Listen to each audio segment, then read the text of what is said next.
Hi, I'm John Davidson, lead pastor at Evangel Temple. Thank you so much for tuning into the message today. I hope it's a blessing and an encouragement to you. If it is, leave us a note in the comments. We'd love to hear from you. I hope you enjoyed this message from God's Word today. Well, good morning, Evangel Temple. How's everybody doing out there today? Oh, right. Some of you are awake. Some of you. Well, we're going to have a great time this morning getting into God's Word together. I'm really excited about our message today, and so I hope that you're hungry and ready for it too. Let me introduce myself. My name's Eric, and I'm one of our staff pastors here. And so excited to jump into our Peace on Earth and In My Life series. Pastor John kicked it off last week, taking us into this series where we're exploring all the different ways in which Jesus brings true peace to our lives. That he's the ultimate peace giver into the spaces of our life. And let me just take a moment here to encourage you to be inviting people around this whole series. It's a great opportunity to be inviting because we're tackling some different areas and topics that may be really great for somebody in your life. So today, for instance, having peace in our finances. This is what we're going to talk about today. But next week, Pastor Abby's going to be bringing a great message as it relates to, yeah, you can cheer for her. Wow. All right, so she's going to bring a great message around finding peace in our loneliness. And then on the 21st, peace in our relationships. So grab some Christmas invites on the way out. Be inviting some people around you. Just be ready to see how the Lord might, in fact, just put somebody on your heart as soon as you take that step to grab some invite cards, okay? So great opportunity that we have. Today, though, we're talking about peace in our finances, how the Lord wants to do that in our lives. Now, this time of the year, what do we find? We find that actually we have experienced anything but peace in our finances for a lot of us. A lot of us, it's like, it's pretty obvious. Like we have an obvious contributing factor to that, right? That we have extra expenses, therefore our budget gets pinched, therefore we feel like we don't have peace in our finances. And so we feel that. That's kind of the obvious contributor. Some of you are like, no, I'm not feeling that right now. Wait till January. And then when you get to January, you look back on it, you free-spirited people, and you're like, yeah, I'm not spending that much money. And then you're going to see, oh, I swiped that card more than I realized, And so we could talk about that, and that's valid and great to talk about just wisdom as it relates to stewarding our finances. But today I want to kind of come at it from a different angle and talk about what's underneath the way that we spend during the finances. Like, what's the driving motivation and factor? Because we can just say, bad Eric, stop swiping that card. I'm just not going to buy that thing, or I'm just going to make sure I stay on budget. And that's good to be making sure we're being wise. But if we can get the motivation underneath it, if we can look at that and that can find order, then actually the discipline of working to manage my finances actually becomes a lot easier. It becomes more of a joy than discipline actually at that point. And so what's underneath it? I don't know if you guys during the Christmas season do this with your family, but we like to watch some of our favorite Christmas movies. Any of you you watch them every year? Like two of you. Okay, all right, good. I'm glad that you guys are with me. You got a favorite Christmas movie? My favorite Christmas movie is It's a Wonderful Life. Any other It's a Wonderful Life people? Pastor Abby and I are like, yeah, come on, it's such a good one. It's like not just my favorite Christmas movie, it's my favorite movie, right? It's a great movie. Well, we also watched some other ones. In our house, my boys like this one. I had 3 boys. And so they like this Grinch. Sometimes we go back and forth between the newest Grinch and this one. I tried to convince them that this is the best one. And I don't know if they bought into it just yet, but I think this is the best one. And so do you guys remember, all right, so the Grinch, he becomes the holiday cheermeister, right? And then he goes to the holiday Whovilation, and he goes, holiday Hooba-wuddy? And it's like, no, he goes to the Whovilation, he's the cheermeister, and then he has this triggering moment at the end of the Whovilation where he gets the gift of a Christmas shave, right? And he gets this trimmer, and then he remembers. He has flashback to when he was a child, and it's like this triggering moment. And then he sees how the mayor's getting ready. He's turned Christmas into this whole thing about just gifts and stuff, right? And then he says this. He gets the whole town's attention. He lets them have it, and he goes, that's what it's always been about. That's what it's always been about, gifts, gifts, gifts, gifts, gifts, gifts, gifts, right? And then he goes, you know what happens to all your gifts? They all come to me. In your garbage. That's right, in your garbage. And then he goes, the avarice, which I had to look up what that word meant. It's extreme greed, evidently, it says Google. The avarice never ends. I want golf clubs, I want diamonds, I want a pony so I can ride it twice and get bored and send it off to make glue. And here's what's striking about the Grinch's speech, where he lets the whole town have it, is that he's absolutely right. As it relates to Whoville's attitude towards Christmas, he hits the nail right on the hose. He hits the nail on the nose. He hits the nail on the hose. This is exactly what's wrong with Whoville, and they've been building, the whole movie, right, has been building toward this moment where no one sees their addiction. No one sees their craving cycle that they've gotten caught up in, except this little girl, Cindy Lou Who, who's refusing to kind of go along and go with the flow. And she keeps trying to get people's attention to show them, like, this isn't what Christmas is all about. But they're all like, yeah. They just keep pushing her off to the side and keep going off about having the most extravagant lights and having the best gifts and being able to get this or that thing. And it's all just culminated toward this moment where they've caught themselves in a cycle and nobody sees it except for Cindy Lou Who. And this is what, it's not in the movie, but here's what happens to us when this same sort of cycle takes place. Now money in our life isn't just a tool, it's not a neutral tool to be used in our life. Now it's got a power associated to it. Now it's got something that it's offering us in some way that we want to utilize it for our own benefit. And this is exactly what Jesus warned against in Matthew 6:24. How many of you are excited we're going back to Matthew here? It's only for a moment. Don't worry. We won't be there the whole time, all right? You're like, 44 months, Eric. 44 months. I know. Matthew 6:24. No one serves two masters. For he will either hate the one and love the other, or he will be devoted to the one and despise the other. You cannot serve God and money. Now, how does a person serve money? This is kind of an interesting thought that I hadn't really looked at this passage quite that way. How do you serve, if you were going to serve money, how would you do that? You can't enrich money. You can't assist money in any way. So how do you serve it? Well, money exerts a certain control over us because it holds out this promise of happiness. It whispers to us with great force, think and act as though to put yourself in a position to gain all of the benefits that I can offer you. It's whispering with this great power to us. Come, put yourself in a position where you can utilize what I can give you, and I can put things at your disposal, and you'll be happy once you get it. And then one commentator helped me see this passage a little bit differently. He said this is the same sort of service to God. The same sort of service to God must be in view in Matthew 6:24, since Jesus puts them side by side. So the implication is this, he writes. The implication is that if we're going to serve God and not money, we're going to have to open our eyes to the vastly superior promise of happiness that God offers us. The point is not that your desires are too big, so just tame them. No, it's that your desires aren't big enough. It's that you aren't thinking big enough. You aren't filling your heart with something big enough. He's saying if money offers us this happiness and it's whispering, come, put yourself in a position where I can make you happy. And so we serve it and we do it and we put ourselves in a position trying to utilize and wield money to put it at our own benefits, right? But God's saying, money won't do.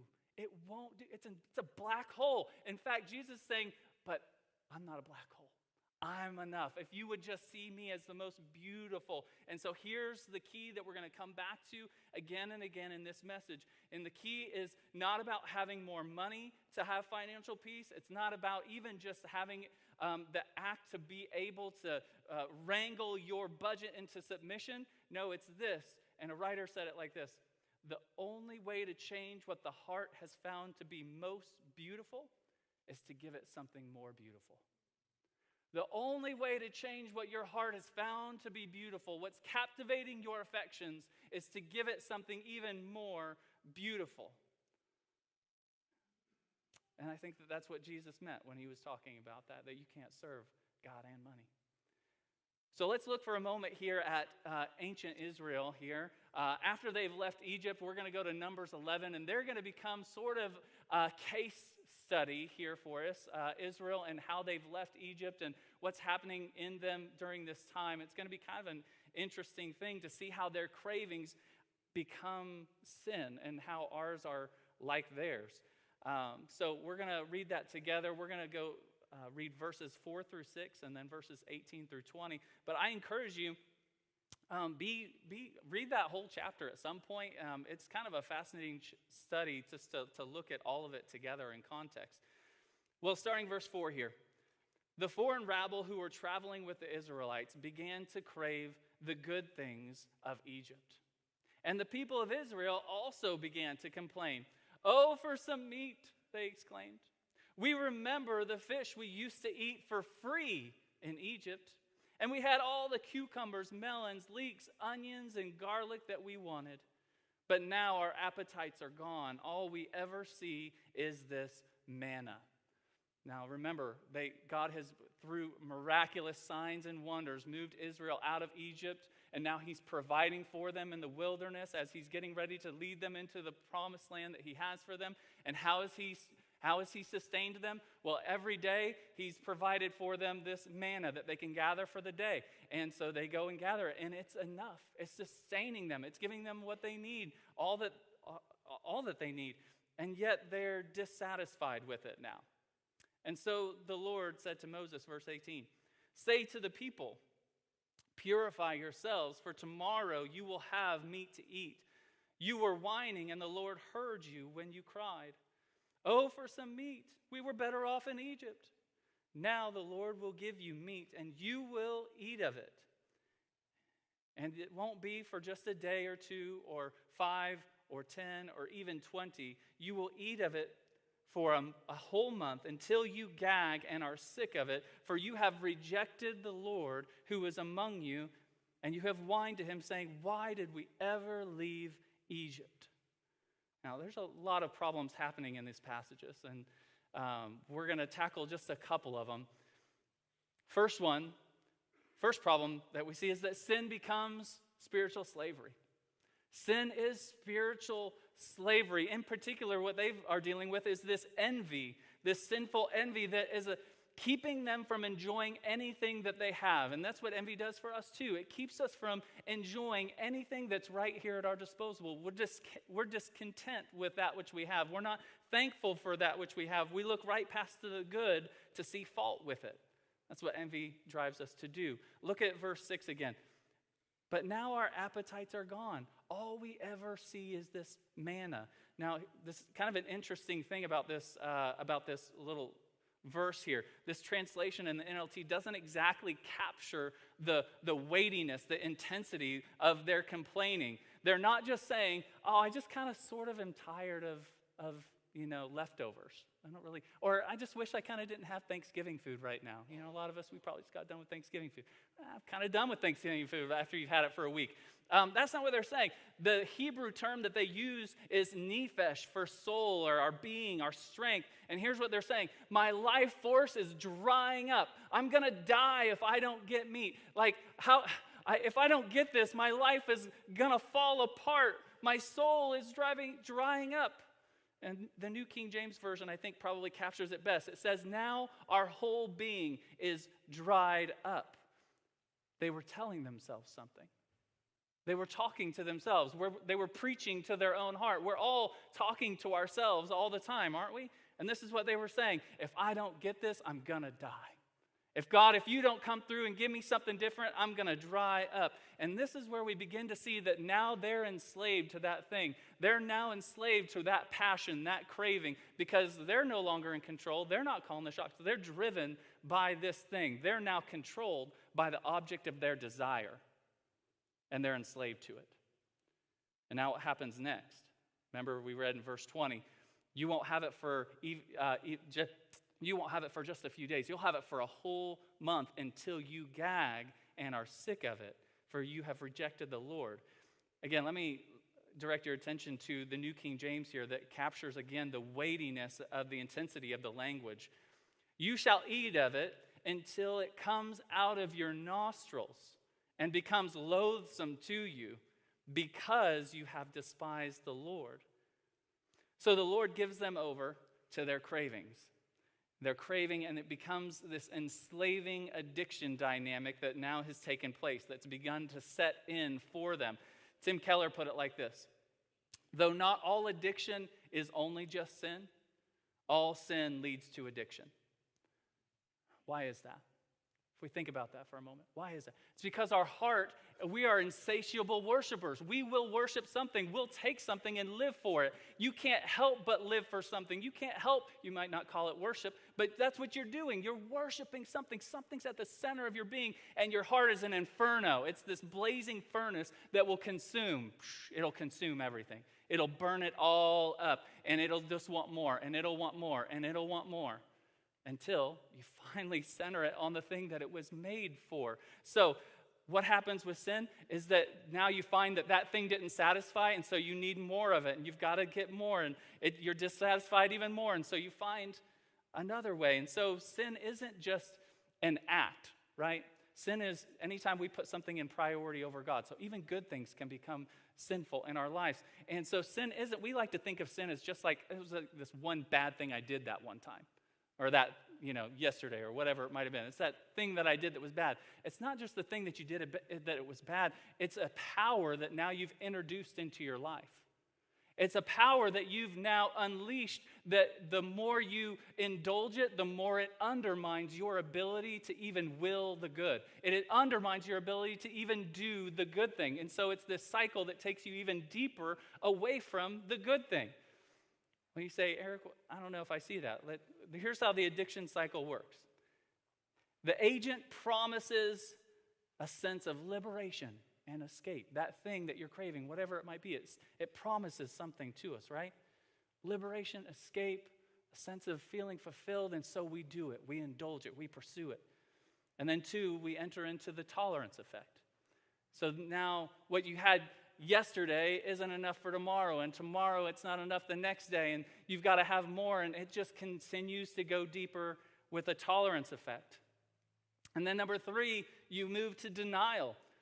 And this is where you have to start to screen out any challenging news or challenging presentation to you that something's wrong. Maybe you've seen somebody in an addiction cycle or experienced it yourself, where somebody tries to come to you or you go to them and they just screen out anything that you say because they can't be off. They have to rationalize it. They have to justify it.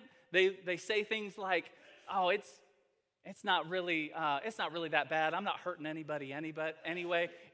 I could stop anytime I wanted to, so it doesn't really have a hold on my life. Or they'll say something like, really spiritual, I don't have a conviction about that. You might have a conviction about that, but I don't sense that or feel that. And so we have to screen out anything that would challenge it, and we rationalize it. Which is exactly what Israel did, wasn't it? Isn't that what they were doing? They're rationalizing it. They're looking at it, and they have to distort what it is that they see to be the reality in order to justify their craving. And then number 4, it dissolves your willpower. And you're finally in an addiction cycle when the very thing that you hate, the very thing that you're addicted to, you continue to feed. That you have to deal with your addiction by continuing to feed it. The very thing that you thought would satisfy, you continue to have to now feed, and is stealing your freedom. The more you get of the thing, the more you have to have it. And the more you have it, now you begin to loathe it. And you begin, like the New King James said, you loathe that thing. But why do we loathe it? Why is that enslaving thing? Because anytime you've got someone in an addictive cycle, of course, that thing, you hate that thing. But you continue to have to feed it, and you continue to go to it. Why is it that we do that? Did you hear what was in that verse there a second ago? You will loathe it, not just because you lost your taste for it. No. You loathe it, and you're enslaved to it because you rejected God. Because you rejected Him. That's why you loathe that thing. You've lost your ultimate appetite. You lost your appetite for God, and so something else now is filling the bill, and it won't satisfy. See, put something before God is to reject God. To pursue something as deeply as you should for his place. No, now if you put something above him, now you have rejected him. And we didn't read this part, but if you read further along in the chapter, it's really kind of interesting that God, in fact, he gives them over to their desire for this. He provides meat for them, but some of them so gorge themselves on it that they kill themselves, that they're judged in that way, and that they die because of their gluttony on that. And the place from that time forward was called Kibroth Hattava, which means graves of gluttony. So that's the problem one. First problem we see is that we become slaves to sin. But sin leads us to the shriveling of our mind as well, particularly with this one, right? Their envy. They couldn't enjoy anything that was right in front of them, and it led to a shriveling of their rationale. Why? Because sin is the suicidal act of the self against the self. It's what we do, that we're killing ourselves with it, but we continue to do it. One writer put it like this: our worship habits shape our thinking habits. Whatever you worship, now you've got to think about that thing in that way. If you worship falsely, you'll then now begin to think falsely. If whatever it is that we love most deeply defines the way in which you will now think. And so you go, Eric, I don't know that I really worship something. Well, everybody worships something. Even if it's self-discovery, even if it's self-expression, that thing is the controlling priority in your life. And if you worship falsely, you will think falsely. So look at what the people are saying. This is interesting. The people of Israel began to complain. Oh, for some meat, they exclaimed. We remember the fish we used to eat for free in Egypt. And we had all the cucumbers, melons, leeks, onions, and garlic we wanted. What were they doing? Like, this is madness. Like, if you read this passage and we stop and just like think about it for a moment, the position that they were in and that they just came out of, like, this is crazy that they would even say, oh, remember the fish was free. Hello, you were, McFly, you were slaves in Egypt. Have you forgotten about the oppression? Have you forgotten about how your children were being slaughtered? Of course the fish was free. You know, so here's what happens. Our cravings begin to overwhelm our thinking, and it makes us then act stupid and make stupid decisions. We drive ourselves with this discontentment, and we tell ourselves a story, and then we distort reality to be able to make it work. We have to tell ourselves certain things in order to justify what it is that we're thinking. And their thinking was so distorted as it relates to reality. They've so distorted reality that they'd rather have fish than they'd rather go back into slavery where they could have fish than be free and have what God was providing for them. This is crazy. And there's a thought here that is really worth, I think, some contemplation. We won't go too much deeply in it, but I think that this is spot on. Sin is always an inflammation of the imagination. It takes, and this is what makes sin stick. It starts out with a simple desire, but then the imagination gets hold of it, and sin inflames it. And it makes it to where it's the only thing that you see, and you've got to have it. And it's the thing that you feel like your life is going to dry up if you don't get that thing. And it's the thing that we tell ourselves, what if about? If only I had this or that, then life would be worth living. And these sinful cravings drive us to discontentment to where we look past anything good. We look past the good to find fault. This is what we do. We've got good things right here at our disposal, but we look past it and nothing's ever quite good enough. These are the people who's like, their job is never good enough. It's always, like, I need to make more, or my boss, if only they would change, or if only I had a different job where I could express my gift set a little bit differently, or they're always disappointed with their spouse. They're always needing more love or affirmation. The grass is always greener somewhere else. These are the people, it's like, I got to move to this spot. Oh, if I had a different house, maybe I need to move to a new city. And the grass is always greener somewhere else, and they're never satisfied. They're never getting what they want. It's because they're driven to always look past the good that's right there to find fault with it. So, how do we get out? What is the solution to this? What do we do with this? Well, first, we've got to recognize it. You got to see it for what it is. You got to actually see it for what it is and surrender it to the Lord and no longer justify it. No one is more of a slave or an addict than the person who doesn't think they're a slave or an addict, right? The person that, if you look at 12-step programs or any recovery program, this is like step one. This is the first thing that everybody's got to see. You have to be able to come to recognize it for what it is. And most people don't think that they're enslaved to something. Most people don't think that they've got some sort of sin that they indulge that has an addictive cycle attached to it. And there's only a limited number of ways of finally realizing this. So, just think about it. Either you'll finally get it and then loathe it because it didn't satisfy and didn't do what you thought it would promise. And so you chased it, you finally got it, and it didn't do what you thought it would, and so you loathe it.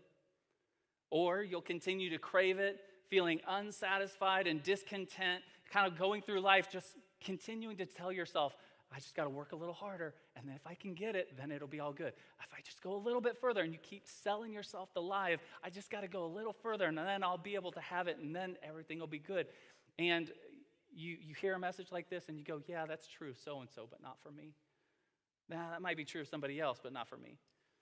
Or we'll be in a position where that thing is finally taken from us.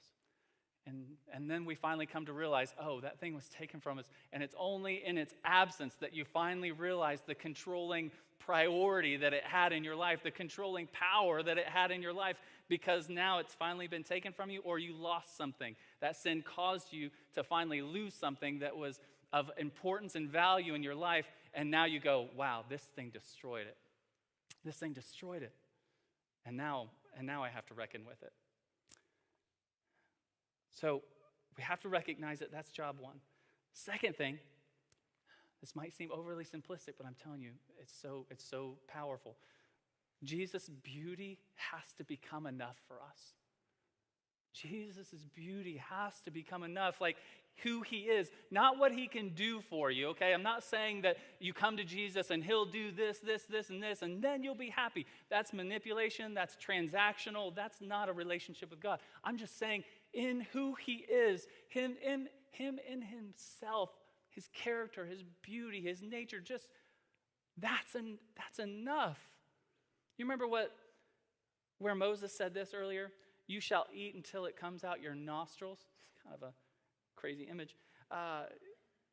And then it will become loathsome to you because you have despised the Lord. It's not just enough to tell yourself, bad, stop that. Get it together, self-control. Like, just stop doing it, just stop it. It's not enough. It's not enough. It's because we despise the Lord that these things take root in our life. We put something else above him. We elevated things. We put things out of order. We need to rightly order our loves again, and then those things, other things, will take care of themselves as a byproduct. But Jesus has to become more beautiful than the rest of those things. Remember what we said earlier? If in order to free your heart from something that has captivated it, you got to give it something more beautiful. Something more beautiful than what's already captivated your attention. And Jesus is enough. Well, and then you say, Eric, that sounds really great. How do I do that? How do I do that? Okay, so for the follower of Jesus, let me speak to you for a moment. You've got to taste and see that he's good. You've got to taste and see. You got to experience him. You got to be with him and let his presence shower over you. You've got to have times of beautiful worship where you just meet with him and he shows up in your life. And I'm not just talking about Sunday morning. Like, yeah, this is an avenue where that can take place. But I'm talking about like in your home, on your walks, in the morning, in the evening, as you're just with him and you pour out your heart to him and you just say, Jesus, you're enough. Like, creating space for him to just come in and fill the space. Creating moments where he can come in and he can just fill the space and you just surrender that moment to him. Like, are you pursuing those times? And you say, well, Eric, that sounds really great. I'd love for that to happen. Don't experience it, though. That sounds really great. I'd love to experience God in that way, where his beauty just comes alive to me. How do I get there? Because I don't have that. Now, there's probably a lot more that could be said about this, but here's what comes to my mind. Relationships are not transactional. And your relationship with God is not transactional. He's not a vending machine.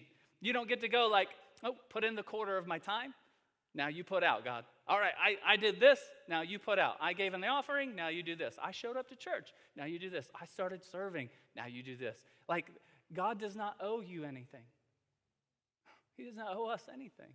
But I'm telling you, when he becomes, in and of himself, who he is, becomes the most beautiful thing, now watch how he wants to fill your heart, and he wants to pour himself out on you. Like, he wants you to experience joy and happiness and all of that. But he's saying, stop fiddling around with all of these little things over here that will never satisfy. And he says, awaken your desire to something much deeper and greater in who I am, and watch what happens. And so, like for instance, we can see this play out in human relationships too, right? So like if I have 3 boys, if I came to any one of my boys, let's say I had a long week at work, and then I come home and we're sitting around the table at the end of the week, and I say, all right, boys, hey, this is great. I've so enjoyed being with you in this moment here. We've got 30 minutes. I want to hear all about what's going on in your heart and what's happening in your life. Go. Is that going to go well for me? Or let's say you came to your spouse and you were like, hey, all right, we got 30 minutes here around the table. I'm ready for you just to pour out your heart. I want to hear all that's going on in your life. Tell me something really meaningful. Go. Like, they're going to stare at you. They're going to be like, actually, that's not how this works. Like, quality time comes with lots and lots of quantity time. Quality time comes with lots and lots of quantity time. So when I'm hanging out with my boys, if I'm laying down on the floor doing Legos, or if I'm playing cars, or I'm out in the yard with them, or I'm saying, hey, come hang out with me in the garage, let's do this and that. You know what happens? There was one time that I remember laying underneath of our Sequoia, and I'm like changing the oil, showing Jack how to do it, and then Jack goes, hey, Dad. And then he like lays out this really profound question. We're laying underneath the car. Okay, son, let's talk about that. It's going to come at times like that. And then our relationship with God is very, very similar to it. So let me encourage you. Like, this is no guilt trip. If you can't make the prayer service tonight, but this is why we do a monthly prayer service. First Sunday night, every month, we want to come and just be in God's presence and enjoy him and praise him. That's what praise is, you know that, right? It's the completion of your enjoyment of him. And so we just want to come and be in his presence and be close to him. So I encourage you, 6 o'clock, be here tonight if you can be. If you have littles, we have early childhood available for the little kids, and then for like kids who are 6 years old and up. We think this is a great environment for them to learn how to pray and for them to experience God's presence as well. So, man, prayer service, great opportunity just to put yourself in a position where Jesus becomes beautiful and you experience him. All right, another thing. Ask yourself, do you trust God really? Do you trust God really? Because this was the problem for Israel. This was their problem. They didn't really trust that God was enough. He had been providing miraculously for them. And then they say, no, God, that's not enough. We need something different. We need something more. They didn't trust that it was really enough. And they thought they were going to dry up if they didn't get it. So what are you telling yourself, if only, about? Whatever you tell yourself if only about, that's the thing that will become your slave master when indulged. The thing that you tell yourself if only about. Let me ask you it a different way. Do you think obedience to God is going to cause you to dry up? Like, if you're really obedient to God, if you really trust him in what he says here, here, and here, maybe you feel led in a particular area of your life to do something or to act differently or to do whatever it might be, and it's an act of obedience to God. But you don't know if you can because you go, if I do that, I'm going to dry up in some way. But I want to encourage you, you can trust him. He's faithful. He's good. He knows exactly what he's doing. He's infinitely wise, infinitely beautiful, infinitely awesome to accomplish all that he wants in our lives. For those who aren't following Jesus, let me talk to you for just a moment. And worship team, you can feel free to come on back up here. For those who aren't following Jesus, you need a better Moses. You need a better Moses. See, if you read the story, one of the things you would find in reading it is that Moses doesn't even set us a very good example here. He goes to God and starts complaining to God about how the people are complaining. And he says, God, if this is how you're going to treat me, then just go ahead and kill me. Get it over with. But Jesus says, no. I'm going to come and I'm going to die to bear the burden. Moses said, I'd rather die than bear the burden. Jesus says, no, I'm going to come and die to bear the burden. For us, we say, we look past the good to find the fault. We are driven with discontentment, but Jesus says, no, I'm going to look past all the broken to make you good. I'm going to do that for you on your behalf, do for you what you could have never done yourself. You finally have to see that he is so much more beautiful and satisfying than anything else. And if you finally get to that point, you can start to see how you don't need anything else. How that song that we sang is actually very true. You don't need anything else. You just have him. You remember what Paul said, the Apostle Paul? He goes, I count everything else as garbage, as rubbish, in comparison to the surpassing worth of knowing Jesus Christ, my Lord. Like, he is enough. All that he is, everything else pales in beauty to who he is. We have to finally see it.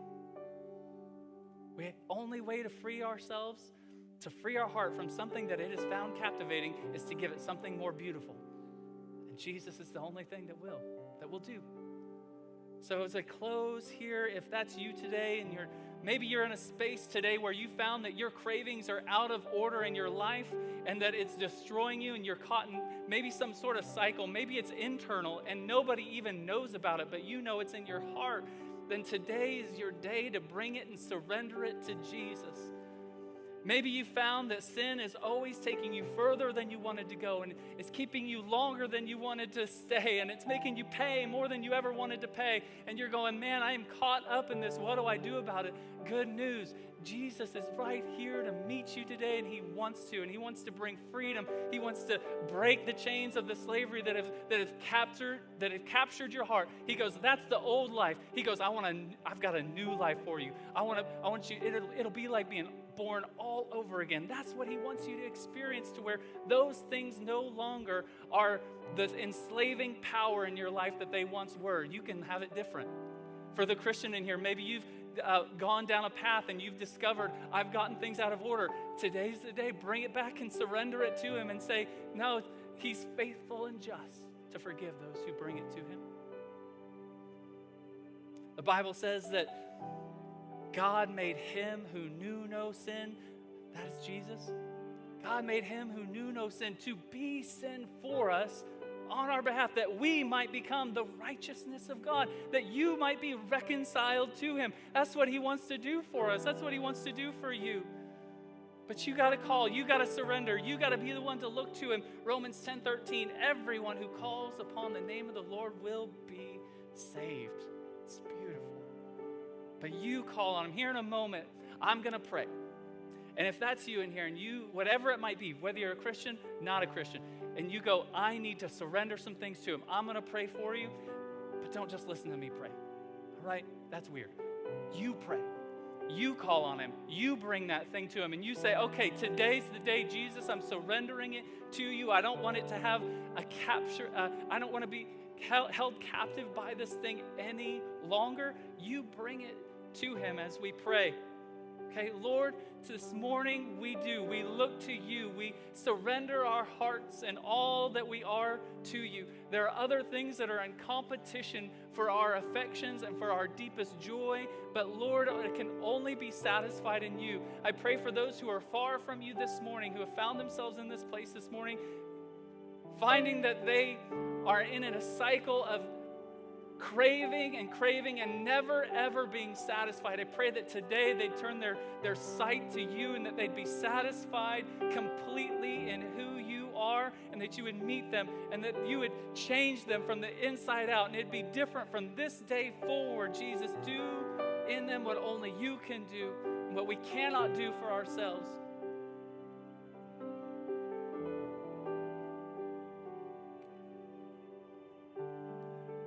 here's what I'd like to do in this moment. Is just in a moment where still heads are bowed, eyes are closed, still while you're praying, if you're in here and you prayed that prayer, you said, Eric, this morning I'm surrendering my life to Jesus. Can you just raise your hand long enough for me to see it so I can just know that you're there? Look, I know this is kind of a bold step, but you don't get to walk Christianity on your own. It's not about doing it on your own. Best thing you get is Jesus when you become a Christian, but the second best thing is that you get his people. And so if that was you, can you just raise your hand long enough for me to see it? You surrendered your life to Jesus this morning? Okay, thanks. Okay. If that was you, I'd love just to talk with you. Any of our team members, we'd love to meet with you. If you can just, after the service, here in a moment, we're going to worship. We're going to really worship for just a moment or two and allow the Holy Spirit just to speak to us. But if that was you after the service, I'd love to meet with you down front. Can we stand together as we worship? Hi, I'm John Davidson, lead pastor at Evangel Temple. Thank you so much for tuning into the message today. I hope it's a blessing and an encouragement to you. If it is, leave us a note in the comments. We'd love to hear from you. I hope you enjoyed this message from God's Word today. Thanks again for watching the service today. I hope it was an encouragement to you. We'd love to hear from you, so if you'd like to leave a note in the comments and let us know what you thought about the message, we'd love that. And if you're ever in the Springfield, Missouri area on a Sunday morning, we'd love to have you join us for church. You can attend our 8 a.m. classic service, or you can join us for church at 9:30 or 11.